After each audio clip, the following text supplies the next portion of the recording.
Assalamualaikum warahmatullahi wabarakatuh.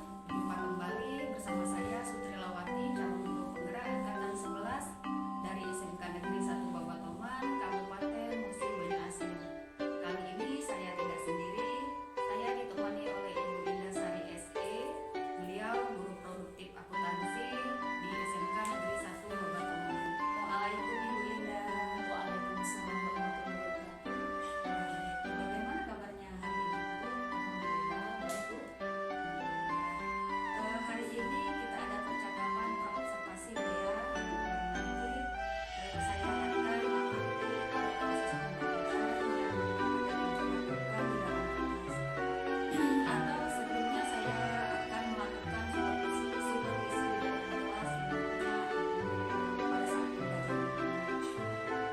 Adapun tujuan supervisi di kelas untuk mengetahui budaya dan mengevaluasi jalannya proses pembelajaran yang akan Ibu lakukan, dan ketika hari ini kita melakukan observasi ya, sebagai persiapan awal sebelum Ibu melakukan proses pembelajaran ini agar Ibu bisa bersiap dan percaya diri sehingga Ibu bisa memberikan pembelajaran terbaik. Ya Bu ya. Ada beberapa pertanyaan yang akan saya sampaikan kepada Ibu. Ini yang pertama berkaitan dengan tujuan ya. Kira-kira apa Bu tujuan pembelajaran Ibu yang nantinya akan dicapai?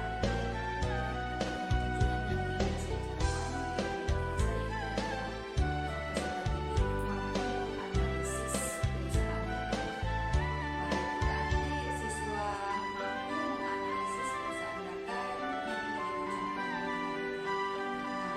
Bagaimana dengan area pengembangan yang ingin Ibu capai atau yang ingin Ibu observasi?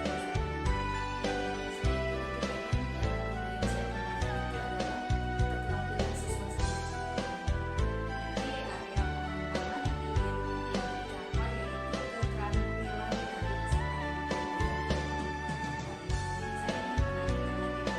bagaimana nih rancangan yang ingin Ibu terapkan di dalam kelas, mungkin dari strategi pembelajarannya, pola pembelajarannya, atau metode pembelajarannya. Strategi pembelajaran itu berdifferensiasi. Di sini saya memakai diferensiasi konten dan diferensiasi proses. Ya, itu diintegrasikan dengan pembelajaran sosial emosionalnya ya, dengan menggunakan model pembelajaran problem based learning atau orientasi kepada masalah. Nah, di mana nanti pada menggunakan PBL itu di dalam itu ada metode diskusi, di sana ada tanya jawab, ada penugasan juga. Jadi yang ingin Ibu terapkan di kelas dengan menggunakan strategi pembelajaran berdiferensiasi Bu ya, diintegrasikan dengan pembelajaran sosial emosional, kemudian menggunakan model pembelajaran PBL Bu ya, kemudian Ibu menggunakan juga metode diskusi dan serta penugasan, mungkin ada juga tanya jawab gitu ya. Kalau ini kegiatan pembelajarannya, bagaimana media pembelajaran yang akan Ibu gunakan di dalam kelas?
Bismillahirrahmanirrahim. Assalamualaikum warahmatullahi wabarakatuh.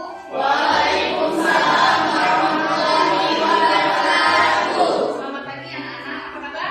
Baik. Alhamdulillah.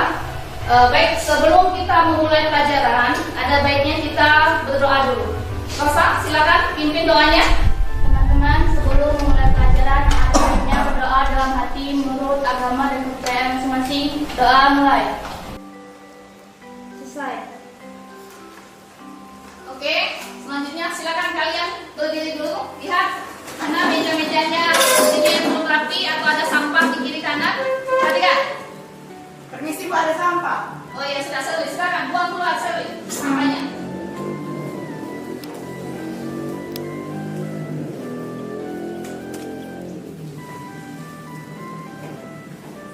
Oke, silakan. Kalau sudah lurus bangkunya, sudah rapi, silakan duduk kembali anak-anak. Baik, hari ini ada masuk. Siapa yang tidak masuk? Ada Bu. Siapa? Sakit.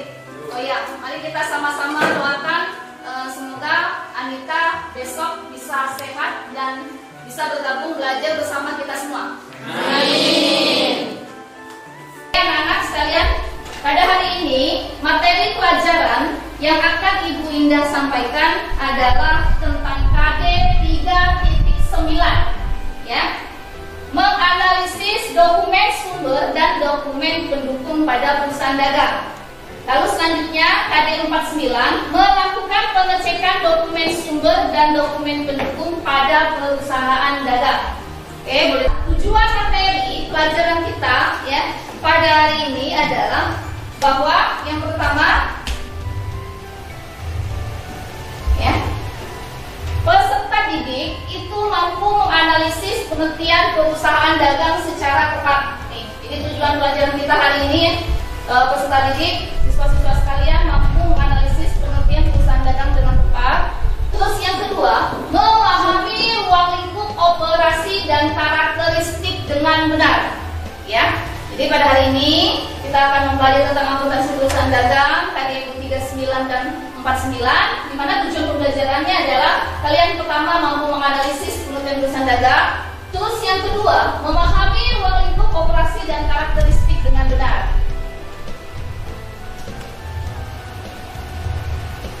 Oke, selanjutnya perhatikan video Ibu.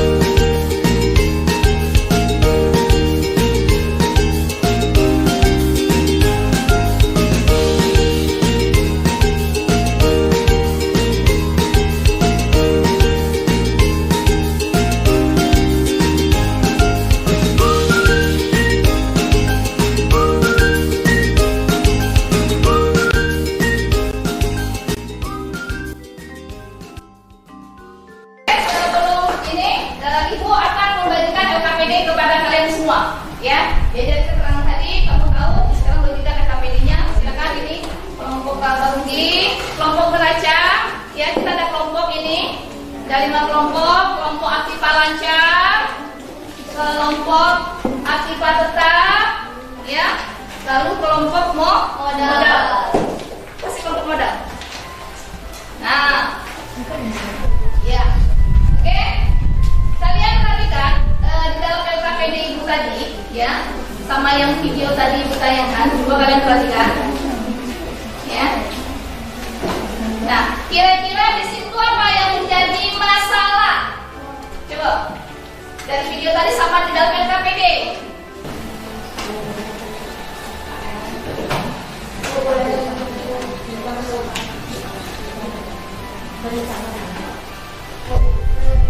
Oke, ya, silakan. Ini ada buku pelajaran kita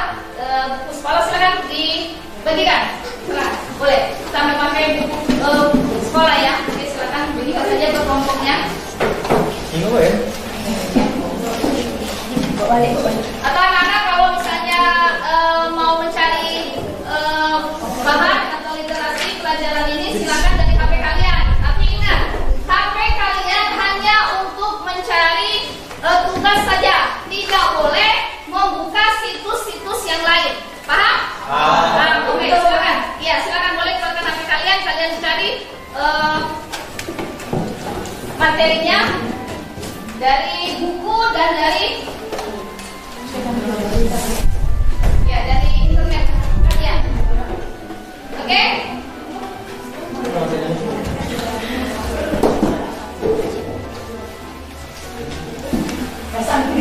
Oke? Nah, sekarang coba kalian perhatikan di LKPD kalian. Nah, dari gambar itu kira-kira apa yang menjadi permasalahannya? Ya, silakan. Apa perbedaan perusahaan dagang dan perusahaan jasa? Ya, jadi pengen tahu itu apa perusahaan dagang dengan perusahaan jasa. Lalu selanjutnya ada lagi yang tahu permasalahannya apa?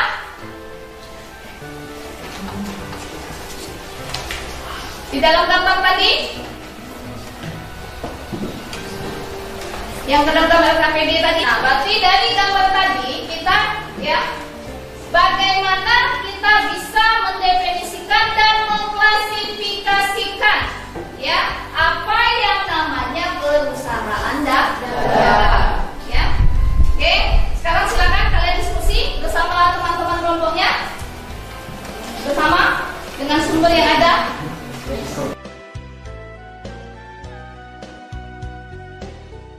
Kalian tahu ya, paham ya? Jadi kan berdasarkan gambar ini, ya kan?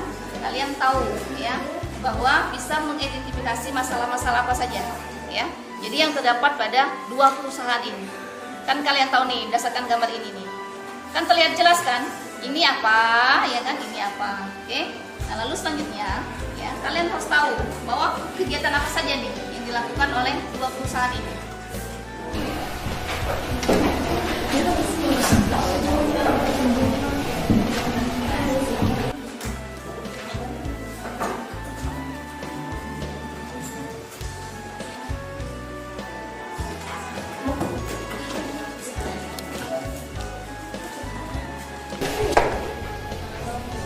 Oke, baiknya sudah selesai. Nah, sekarang silakan dari kelompok yang menang dulu ya untuk bisa mempresentasikan tugasnya ke depan. Silakan maju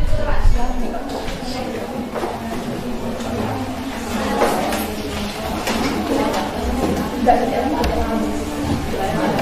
Silakan, bersiap ya.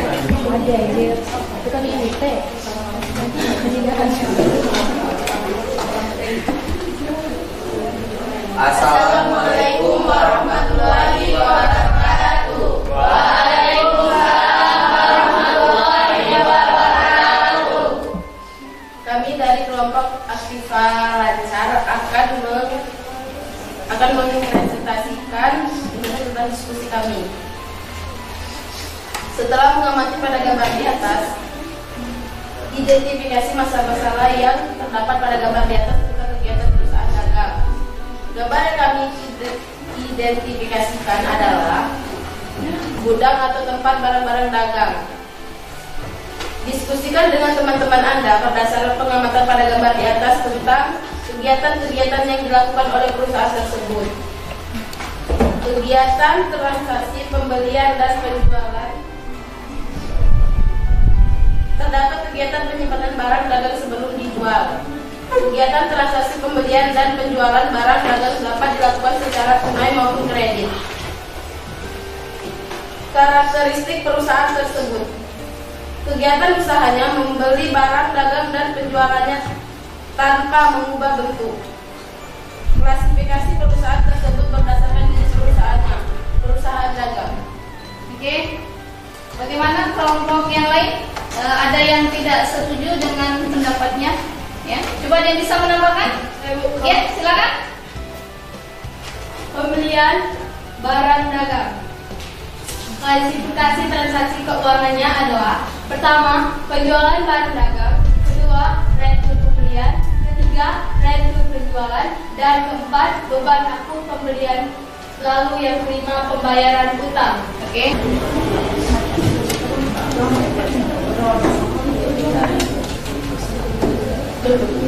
Baik ya, anak-anak, dari yang KPD kalian ya, kita lihat tadi dari gambarnya ini ya, dari melakukan pengamatan di sini ya, ada perusahaan gas, ya ada perusahaan udang. Jadi setelah kita mengamati, maka kita bisa mengidentifikasi ya masalah-masalah yang terdapat di gambar dua perusahaan dagang ini. Ya. Jadi perhatikan gambar yang A, ya. Ini juga perusahaan dagang. Gambar B, ini juga sama-sama perusahaan dagang, ya. Nah, tapi kalau perusahaan A itu nama jenis penjualannya berupa gas atau gas, ya. Sedangkan yang B ini adalah ya barang dagang, ya, dalam bentuk bukan gas ya, apa dalam bentuk kayak seperti perusahaan-perusahaan retailer atau wholesaler, wholesaler tadi yang berat, perusahaan dagang perusahaan dagang perusahaan ya.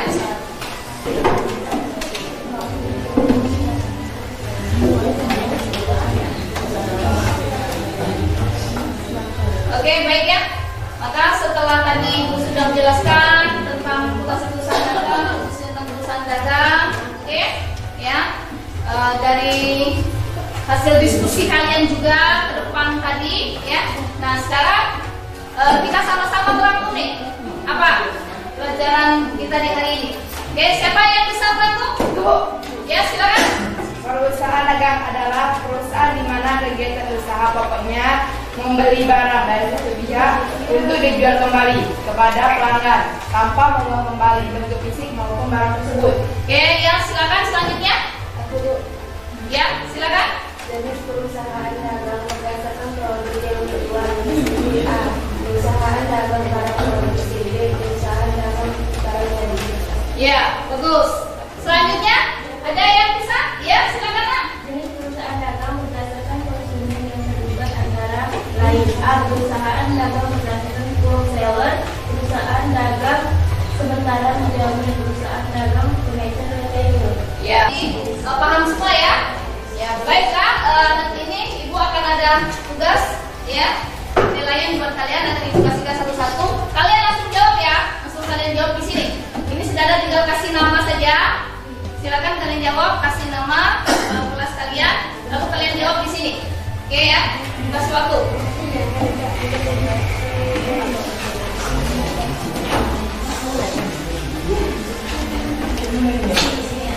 Oke, tolong dibaca dengan sesama, ya. Langsung kalian jawab. Ya, oke, baiklah. Untuk selanjutnya itu ada buku paket yang dibagikan tadi. Silakan nanti dikerjakan halaman 160. Itu ada PR. Silakan kerjakan PR di rumah, ya. Mulai dari pilihan ganda sampai esai, ya. Jadi buku paket, ya. Halaman 160, pilihan gandanya ada 20, esainya ada 10. Ulangi jawabannya, Bu. Ya, langsung jawabannya saja ya. Tidak usah lagi ditulis soalnya. Baiklah, ya. Anak-anak sekalian, mungkin materi Ibu sampai di sini dulu, ya. Mudah-mudahan ilmu yang telah Ibu sampaikan kepada kalian ya memberikan manfaat dan penuh dengan keberkahan. Baik, sebelum kita menutup pelajaran ini, selesai pelajaran ini, silakan Rosa pimpin lagi doa kita. Baiklah teman-teman, mengakhiri pelajaran hari ini, ada baiknya berdoa dalam hati menurut agama dan kepercayaan masing-masing. Doa mulai.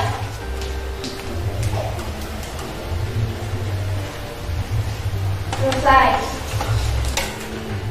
Baik ya, jadi sampai sini dulu pelajaran dari Ibu, materi dari Ibu. Silakan anak-anak pulang ya dengan tertib. Mudah-mudahan selamat sampai ke rumah ya. Jangan kemana-mana lagi. Kalau Ibu sudah pulang, Ibu Oke, silakan mulai yang dari sini dulu. Oke, diwakili dulu. Diwakili dengan wassalamualaikum warahmatullahi wabarakatuh. Waalaikumsalam warahmatullahi. Assalamualaikum warahmatullahi wabarakatuh. Saya Sutriawati, calon perwira angkatan 11. Pada kesempatan ini dalam percakapan pasca observasi, saya masih ditemani oleh Ibu Indasari sebagai guru yang telah diobservasi pada kegiatan supervisi akademik. Dan pada kesempatan ini juga saya ditemani oleh Pak Madu sebagai pengajar praktik pada kegiatan calon guru pengajar. Baik, assalamualaikum Bu Ida, untuk Pak Madu,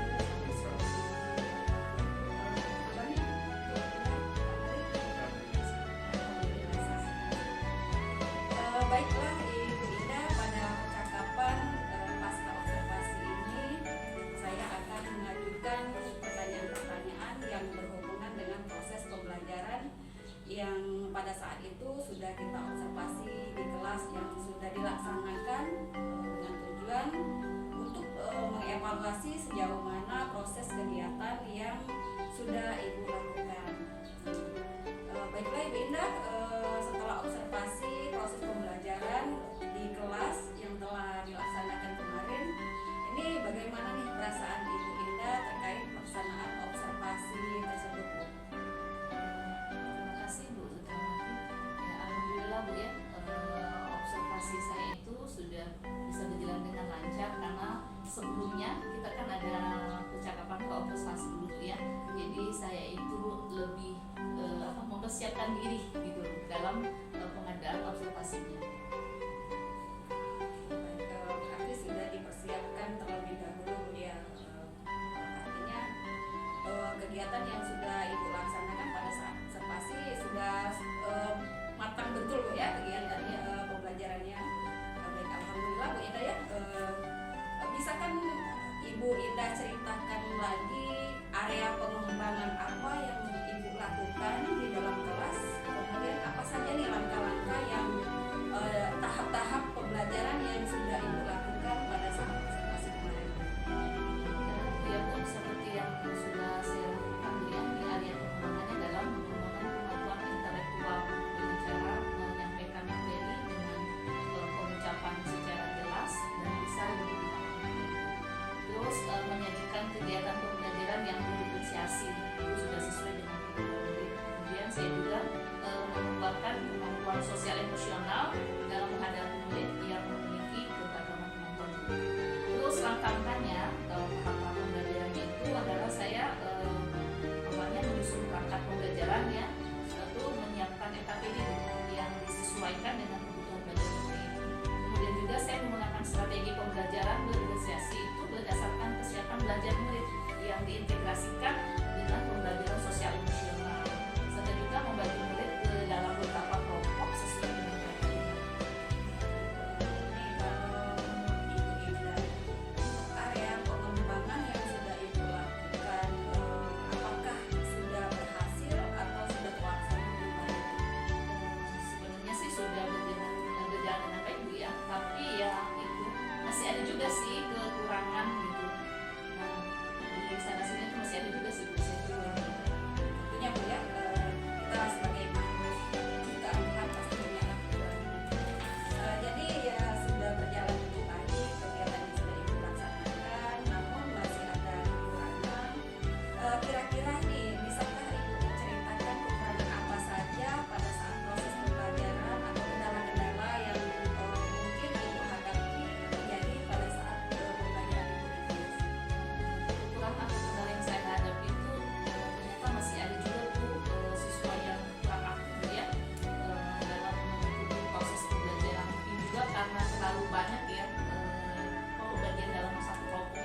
rasa kalau kegiatan pembelajaran tuh pengennya ibu tuh minat belajar anak tuh meningkat. Nah ini apa sih Bu penyebabnya? Iya, kalau menurut saya sih Bu, itu terjadi karena mungkin terlalu banyaknya jumlah muridnya dalam pembagian kelompok. Terus selain itu juga saya sih menggunakan pendekatan sih sesuai dengan minat belajar murid dan gaya belajarnya ya, sehingga mereka dalam mengikuti proses pembelajaran itu mungkin bisa lebih nyaman nantinya. Jadi itu merupakan rencana depan yang akan ibu Ida lakukan kata, kemudian meningkatkan minat belajar sesuai dengan gaya belajar anak. Kedepan yang akan ibu Ida laksanakan pada proses pembelajaran ibu Ida kedepannya agar sesuai dengan harapan ibu Ida ya. Baiklah ibu Ida, semoga apa yang sudah ibu Ida rencanakan, kemudian apa yang sudah ibu lakukan kedepannya bisa ibu Ida perbaiki dan proses pembelajaran di dalam kelas itu sudah berjalan nantinya kedepannya berjalan dengan baik sesuai dengan ibu Ida rencanakan. Nah kemudian ibu kira-kira kapan nih mulai melakukan perubahan atau rencana yang sudah ibu sampaikan? Insya Allah secepatnya ya saya akan melakukannya, dan juga saya juga berharap bahwa nanti dalam melaksanakan proses pembelajaran ini bisa segera terrealisasi. Dengan ini kan akhir semester minggu ya, mungkin nanti di ajaran semester depan bisa direalisasikan. Baiklah ibu Ida, terima kasih banyak atas waktunya dan telah menjawab pertanyaan-pertanyaan saya dengan baik. Kemudian mudah-mudahan apa yang ibu Ida rencanakan ini dapat realisasi Bu ya, dengan segera dan berjalan sesuai dengan harapan. Terima kasih Bu Ida. Baiklah, selanjutnya saya berikan kesempatannya kepada Pak Nader sebagai pengajar praktik saya untuk memberikan umpan balik atau tanggapan yang berhubungan dengan jalannya percakapan pasca observasi atau mungkin yang berhubungan dengan kegiatan observasi tadi kemarin. Baik, terima kasih.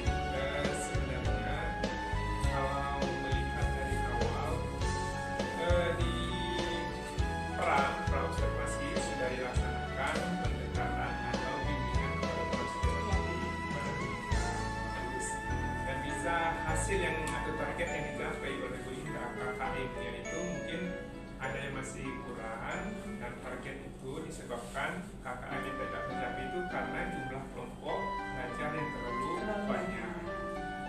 Baik, memang kalau jumlah belajar yang terlalu banyak untuk mengefisiensikannya itu terpaksa nanti dikurangi lagi, karena kalau ke jumlahnya terlalu banyak mereka akhirnya bukannya bekerja, bukannya belajar, tetapi masih ngobrol bahkan cerita, sehingga pembelajaran itu tidak menjadi efektif. Jadi efisiensi kelompok itu perlu diperkecil. Baguslah itu untuk ke depan, kemungkinan kalau untuk mengefektifkan itu kita gunakan pertama, jadi untuk joyful yang menyenangkannya mungkin perlu speaking dia berlooking, jadi apa namanya situasi itu tetap kondusif menyenangkan bagi anak, sehingga kalau dia sudah senang ikut terlibat di dalam